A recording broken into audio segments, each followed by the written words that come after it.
Miami held a solid lead for most of the game, but ultimately wound up blowing the game in the fourth quarter. What went wrong? And is Erik Spoelstra to blame? We answer that on today's Locked On Heat.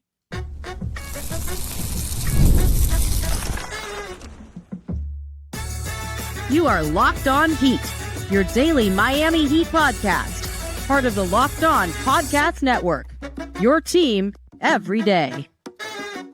All right, welcome to Locked On Heat, your daily podcast on the Miami Heat. Whether you're tuning in on YouTube or your favorite podcast app, thanks for making Locked On Heat your first listen every day. I'm Wes Goldberg here with David Ramil. Both of us are credentialed Heat media members who cover this team every day. Have a great show for you today. Not so great that the Heat lost in the fourth quarter, another fourth quarter collapse there, but we will make it a great show. But before we jump in, we want to announce the next Locked On Heat watch party, February 28th at the Taurus in Coconut Grove for the Heat's game against the Pacers. Tip-off is at 8 p.m. Come watch the game with us, hang out, take advantage of an extended happy hour. You're going to need it if that game is anything like this one. Signature cocktails, great food. Unlike the Heat, we'll be there for a full 48 minutes. We will be there for the full four quarters there and then some. We do look forward to seeing you there. The Heat led by as many as 21 in this game. Looked like they were going to go and get their first big win of the post-Jimmy Butler era in Oklahoma City. But then the fourth quarter happened, David. They went scoreless in the first 6 minutes. They ended up getting outscored 32-8 in the fourth quarter. It's the third single-digit scoring fourth quarter for them this season. Anthony Chang for the Miami Herald tweeted out, there's been 4 single-scoring fourth quarters in the NBA this season. Miami has 3 of the 4. That seems like a problem. We're going to talk about that here in a second. But just like the last 2 games on the road, right? 9 points in Brooklyn in that loss, in that collapse. 8 points in this one. Just a brutal loss, and I'm sure Heat fans are going to want to blame their team, but my takeaway, honestly, David, and maybe you disagree with me, the Heat deserve blame here, but this is also what the Thunder do.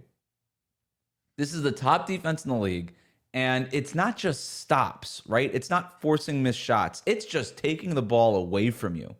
You don't even get a chance to shoot the ball when the Thunder are dialed in like that. They forced 6 turnovers in the fourth quarter. Things like Lou Dort just ripping the ball away from Tyler Herro. Like, there's nothing you can do about that, really, when that guy that strong and can do that thing to you at half court. And Miami commits 6 turnovers in that fourth quarter after just committing 10 in the first three quarters combined. But that's what Oklahoma City can do when they dial it up. It reminds me a little bit of like the flying death machine, Big 3 Miami Heat, where they would just blitz you on ball screens, take the ball away from you, and just score in transition. And next thing you know, the Big 3 Heat would go from like down 4 to up 10 within 2 minutes. It's that way that the Thunder can go on these fourth quarter flurries. And I feel like the Heat just got beat tonight. We're going to have I don't know. Do you agree with me there? No, I think that's entirely the case. Like, they're just a good team with a great defense that can turn it up in notches, and we've seen this on a number of occasions, like throughout the season. They can be down by double digits, and as long as they're within striking distance, they have the ability to flip the switch, unlike that most teams do not, and they're that good. And I think that's why they're probably the favorite to get out of the Western Conference this year. But Miami just collapsed a little bit. And look, they had some opportunities. There were some shots there that probably were makeable. You give credit to the Oklahoma City defense, but you also, blame Miami's offense, because there were some shots that were eminently makeable and they just weren't able to make them. So on a night like tonight, it's just it's particularly painful because you had a double-digit lead, as much as you said, like by 21, and it should have been an easier game to kind of try to find a way to win, but instead you wind up getting beat pretty badly in the fourth quarter. Yeah, they shot 60%-ish after the first quarter, and then they missed all their shots in the first 6 minutes of the fourth quarter. That might just be regression to the mean. The Heat were never going to shoot 60%. You and I were texting during the game and kind of joking. It's like, it looks great when you're shooting 63% overall. Just got to keep doing that. You knew the other shoe was going to drop on that. You just knew it. The problem is, once that happened, the Heat didn't have a counterpunch. And the Thunder just kept doing Thunder things. And it didn't matter whether it was, Andrew Wiggins missed a couple of shots. He missed a layup and a corner three-pointer in the fourth quarter. Bam, who was so good for 3 quarters, he had a hard time, even from his sweet spots. He got a couple of those free throw line jumpers that just rimmed out. Tyler Herro really couldn't get anything going on. He ends up with 4 turnovers on the game, the most of the night from any Miami Heat player. And they couldn't really find a source of offense anywhere else. And I do think it's worth exploring here Miami's fourth quarter problems, because it's one thing to collapse against Oklahoma City and for this to happen on one night in Oklahoma City against this defense. It's another thing for it to happen the last time you were on the road and you scored 9 points in Brooklyn. And the fact that it happened once before earlier this season against the Orlando Magic, which is also a great defense. Yeah. But going back to Anthony Chang's tweet there, 3 out of the 4 single-digit fourth quarters belong to the Miami Heat. That is a very troublesome trend. And we get a lot of questions about what's going on. Why do the Heat struggle like this in the fourth quarter? Why do they have a hard time closing games? And it comes down to this, for me at least, David, is watching that Thunder team. I know what they're going to do in the fourth quarter. They're going to get into you. They're going to dial up the aggression. They're going to turn it to 11, where they're probably at like a 6, 7, or an 8 for most of the first 3 quarters in most of their games. They always do this. And I tweeted it out at the beginning of the game. I said, just watch out. This is what the Thunder do. And this is what they did. They turn it up to 11. I know they're going to do that. I know they're going to go to Shea. I know they're going to do that. They're going to run the small ball screens with Shea. He's going to get a switch onto a smaller player, and he's going to get into the paint, and he's going to get to the foul line. That's what they're going to do, and Jalen Williams is going to help out, and that's what they're going to do. What do the Heat do? You know that that's what the Thunder are going to do every single night. If I ask you, David, what do the Heat do in fourth quarters? What's your answer? We have no idea. It could be anything. Like I don't even think they can consistently go to Tyler Herro. You know, he seems like the logical answer is like, well, he's the guy who should be closing games for you, and yet I don't think he's a realistic or consistent option. You can't go to Bam consistently. You're incorporating new players as well, so I think it's a little different, perhaps, in that sense. But in terms of what they'll do in the fourth quarter, more often than not, the answer is unfortunately fail to score double digits. Right? I mean, that's right. What it seems like. That's the problem. I don't know what they do in fourth quarters. And for a long time, it was give the ball to Jimmy and let him get to the free throw line. And he can kind of, when a team like Oklahoma City is turning you over, Jimmy Butler doesn't turn it over. He slows the game down. He gets to the free throw line and he settles things. But Jimmy Butler's not here, and he wasn't that version of Jimmy Butler for Miami over these last few months. And so this is what... But then again, that game in Brooklyn happens without Jimmy Butler. But the Heat have had fourth quarter problems even over the last couple of years with Jimmy Butler. So it's sure too simplistic to just say Jimmy Butler is not on the team anymore. There's your problem. You should still be able to score more than 9 points and 8 points in fourth quarters on the road, right? With or without Jimmy Butler. I do think that there's just a period here where they're going to have to adjust and figure out what their identity is. But I just don't know what the pet play is. And in a game where Kel'el Ware was struggling defensively, you couldn't put him in the fourth quarter to even get to some of those lobs that were working in the first half. Yeah. I just don't know I don't know what the answer is. And it's really easy to be like, Erik Spoelstra should just pick something and go with it. But what if whatever that isn't working? I don't really know what it is that Miami can do in the fourth quarters that works. Yeah, there's no staple of their offense. It's Bam mid-range jumpers. None of it is palatable. They don't have a set play or a series of plays that they can go to that kind of break down a defense effectively. It's always kind of finding a way to muster offense as slowly and grindingly as possible, and that's been that's been the way they do things for the last few years. So it's a good point by you. That's even with Jimmy or without Jimmy, they kind of just grind out these games and find a way to just eke out a victory by barely scoring more than an opponent. I mean, they just a couple seasons ago they were, what was it, the number one in clutch games because they just wound up blowing games in the fourth quarter and wound up getting into 5 points or less. And I think that's still the case now. And so it's unfortunate. They don't know. I don't know why they weren't able to maintain the same kind of furious pace. Was it just physical exhaustion? Because defenses lock in the fourth quarter. I mean, this is just the way the NBA is. I think you can do the committee and we all move the ball and everybody eats thing in 3 quarters. But then when defenses, especially elite ones like Oklahoma City, decide that they want to turn it up, that stuff goes away, right? Like the passing lanes just aren't there anymore. Yeah. Like that's it. And that's no team wins by sharing the ball a lot in the fourth quarter. Everybody always wonders, oh, why don't you just run your offense in the fourth quarter? It's because elite players take care of ball games. You want to get a guy who could just get the ball in isolation, go to work, like Shea, like Jalen Williams. Like they have two guys who could do it. They have two All-Stars. And I know Miami, like Tyler Herro's an All-Star. Bam is a 3-time All-Star. Andrew Wiggins is a 1-time All-Star. But they're kind of All-Stars for different reasons. Bam defensively. Wiggins, wasn't that like an injury replacement year? Tyler Herro is one of the best three-point shooters in the league, in my opinion. But he's not a guy who you're just going to give the ball to and let him go to work. So I don't really know what until the Heat have a number one option that they could just go to. I think they're always going to have some fourth quarter problems. Now that said, it should still not be single digits. They should still be able to get to some of their actions and stuff like that. And that is something that they're going to have to figure out. And that's up to Erik Spoelstra, and it's up to these guys to figure out how they're gonna make that happen. You already mentioned it. They make a few more of these shots that they were making for the rest of the game, and it's not single digits. And you probably still lose, but it's not as ugly. And maybe we're not talking about the single digit statistic here, but you still would have lost this game. It was a tough loss. Bam Adebayo, though, continues to play well. Are there any other silver linings from this game? We're going to talk about that next here on Locked On Heat. Today's episode is brought to you by Wayfair. After the holiday hustle, there's nothing like giving your home a little TLC. I always find that decluttering and refreshing my space helps me get back into a nice routine. Whether you're tidying up, clearing out, or just want to give your space a new look to start the year, Wayfair has everything you need, all within your budget. Look, if you're looking for furniture, well, their huge selection makes it easy to find pieces that fit your style and budget.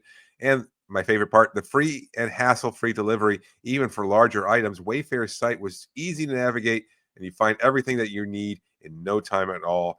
There's something for every style in every home, no matter what your space or budget. So give your home the refresh it needs with Wayfair. Head to wayfair.com right now. That's WAYFAIR.com. Wayfair. Every style, every home. We'll be right back. Thanks again for making Locked On Heat your first listen every day. Your favorite NBA team is a free daily newsletter. Introducing the Locked On Heat newsletter. One stop for ultimate Heat and league coverage with local analysis and amazing writing from Katie Heindel, Mike Shear, and Locked On Fantasy Basketball tips from Josh Lloyd. Sign up for free now at LockedOnDaily.com. David, here are Bam's last 8 games, including tonight. 26 points, 21 points, 30 points, 23 points, 18, 18, 22 points, and 27 points. Tonight, 27 points, 11 of 19 shooting, 15 rebounds, 4 assists. He's been awesome. He is not the problem here. And I think moving him to power forward is a big part of that, able to kind of go up against smaller players, not always having to shoot over a 7-footer. But even in this one, he did hit a fadeaway over Isaiah Hartenstein in the first quarter, hit a couple of threes in this one, kind of shimmied Hartenstein out of his shoes on one play and got by him for an open dunk. He's been great. He looks energized. All of those struggles that we talked about for so much of the season with Bam, we haven't talked about that. That's very much now in the rearview mirror. And Bam playing like this is a huge boost to Miami. It's just now kind of getting everybody else to kind of follow along with him. We're going to talk about Tyler Herro here in a second. We have a question about him from a listener, but we'll focus on the Bam part, at least for now, David. Like, what are you liking from his game lately? Just, it's maybe a little overly simplistic, but he just feels like he's in a nice rhythm, and he's comfortable taking these shots. Like something about the way that the season started, whether he was trying to find his place in the offense, every shot looked like it was forced, or like he didn't know what to do with his hands. It was uncomfortable to watch. Was he taking a 3-point shot? Was he taking it off the glass? He didn't know what to do. Now it's back to the kind of Bam offense that we've seen over the last couple of years. Not great, perhaps not a deep bag, but also pretty consistent and pretty reliable. And I think that we're starting to see him be much more comfortable in that mid-range jumper. It looks good. And he's also, as you said, looking a little bit more explosive. I don't know if there was a nagging injury or anything like that. We talked about it before. He seemed like he was plateauing physically, which is very unusual for somebody his age. But he's had a lot more pep in his step of late, like either catching lobs, blowing by Hartenstein. He's had a lot of different, options there, and a lot of different ways in him to show that his athletic explosiveness. And I think he's looked really good of late. Yeah, and it's been interesting to see other teams counter Miami's two big lineup, where at first they would just put their big on Khalil Ware and then they would just put a Right. power forward or whatever on Right. Bam. And you've seen now lately, they said, you know what, we're not that worried about Ware because he's not that physical of a presence at this stage, even though he's tall. So we're Yeah. going to put a wing on him and we're going to keep our center on Bam. And that's what the Thunder did tonight. You know, they had a wing on Ware to start the game, and they had Hartenstein on Bam to start the game, and Bam still just was like, don't care. Now I'm going to use my foot speed to get by you. I'm going to get by you by the lob. I'm going to get to my free throw line jumper. And so maybe it is as simple as you said, David. Maybe you just did need to find a rhythm and kind of catch it and hold on to it to kind of do the things that we've seen him do. I've said this whole time. I'm like, I didn't think he just got his powers Space Jam zapped away from him all of a sudden. He's a good basketball player who is capable of scoring and averaging 20 points per game, and he just wasn't.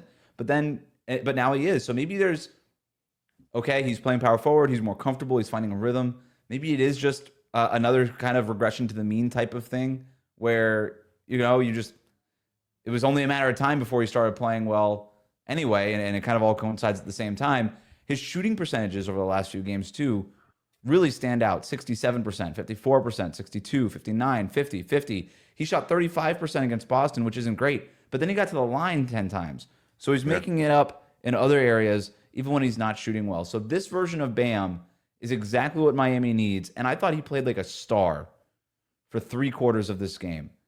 And sometimes he had help. In the fourth quarter, everything just kind of went to bleep. But I thought he played like a star for a lot of this game against the best team in the league.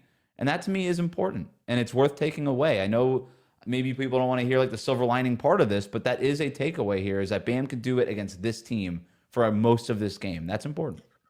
Now, it also seems like it's coinciding with Tyler being in a little bit of a slump. Or do you think that defenses are kind of allowing Bam to get his shots a little bit more easily and then focusing more on trying to stop Tyler? And that could be why we're starting to see a little bit of a bump there. I see where you're coming from. Like, how would you even do that if you were a defense? It's not like you use the same players to guard Tyler that you would use to guard Bam.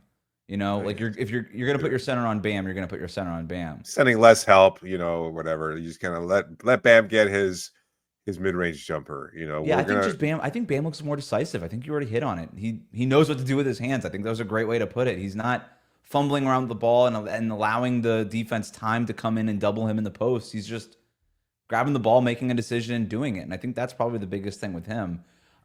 Let's talk a little bit more about the new guys, Andrew Wiggins, Davion Mitchell. Second time we saw them. We saw the starting lineup now, which is the projected now, I'm assuming, starting lineup going forward, at least until Erik Spoelstra makes a change here. Davion Mitchell, Tyler Herro, Andrew Wiggins, Bam Adebayo, Khalil Ware. Wiggins was the only one with a positive plus-minus in this game. Among the starters, he was a +1. A lot of that just has to do with Oklahoma City making their run at the end here, but I kind of liked what I saw from that starting group. Yeah, it was certainly energetic, good pace, different versatility there in terms of what they do offensively. It looked like it was working very, very well. And I love the Davion Mitchell addition. Like he's provided such a nice spark defensively, and he brings an energy level there.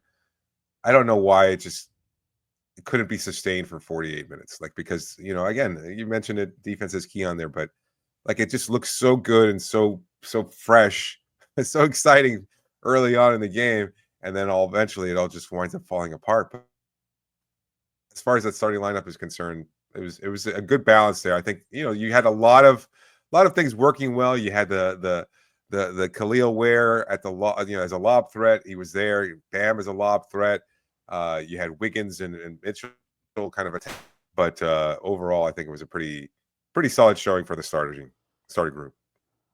Yeah, what I really like about Davion Mitchell defensively, he just sort of changes the way Miami can play. I mean, you have this physical point of attack defender now. They had him guarding Shai Gilgeous-Alexander, which I thought was a really interesting decision. I assumed that they would have just used Wiggins because that's more of a like for like size. But yeah, Mitchell, that worked, and he's a pit bull, man. Like, he just gets over every single screen, and I think that level of aggression and physicality was very much missing from this team. And when he's fighting over those screens and just sticking with his defender, it allows a guy like Bam or for Wiggins to jump passing lanes and get a little bit more aggressive if they want to when they're playing their assignment and be a little bit more anticipatory, which is going to be another thing they're going to miss without Jimmy Butler here, who's obviously good at creating those steals and those swing plays. But Yeah. I think that's a big part of it. Offensively, I've been so impressed with Davion Mitchell, specifically with his aggression and getting to the basket.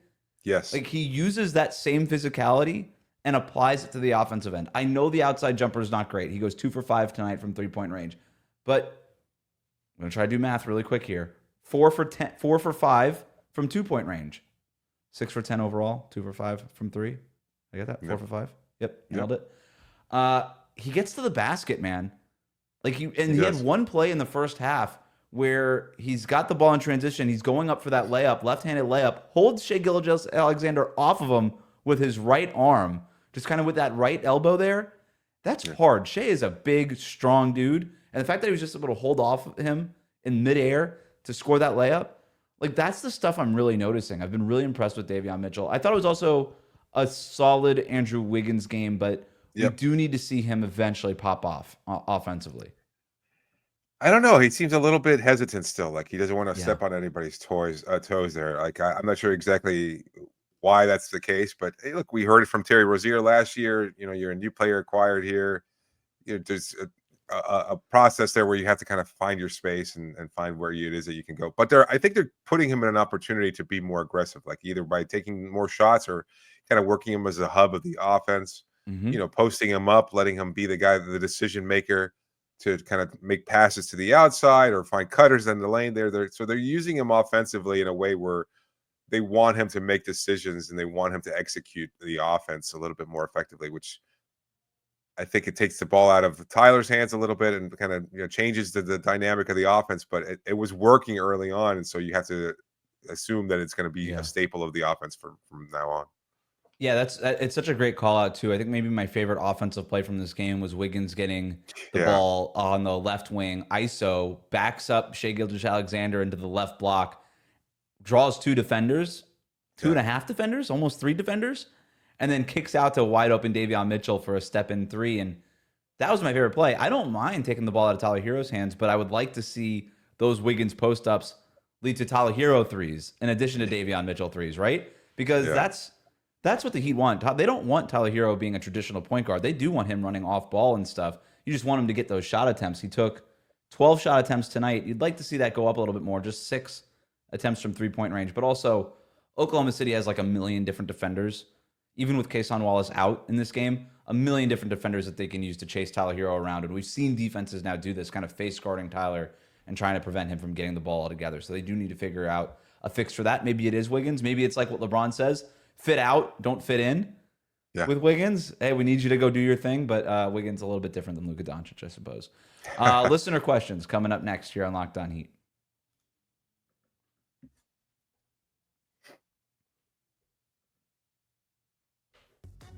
Thanks for making Locked On Heat your first listen every day. Like and subscribe on YouTube. Follow us on your favorite podcast app. Thanks to everybody who sent in questions via the Locked On Heat Insider community. If you want to join, you could do so with the link in the show notes.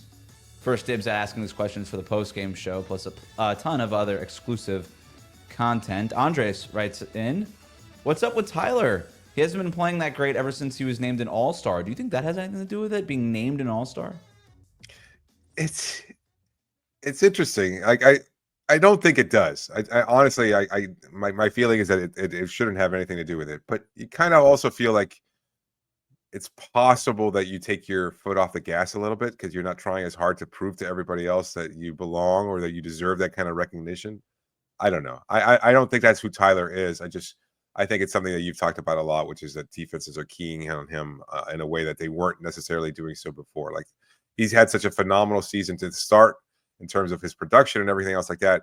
At some point, defenses have to kind of realize that. And especially now with no Jimmy Butler and the threat of Jimmy Butler not on the roster anymore, it's like, okay, well, we know where their offense is coming through.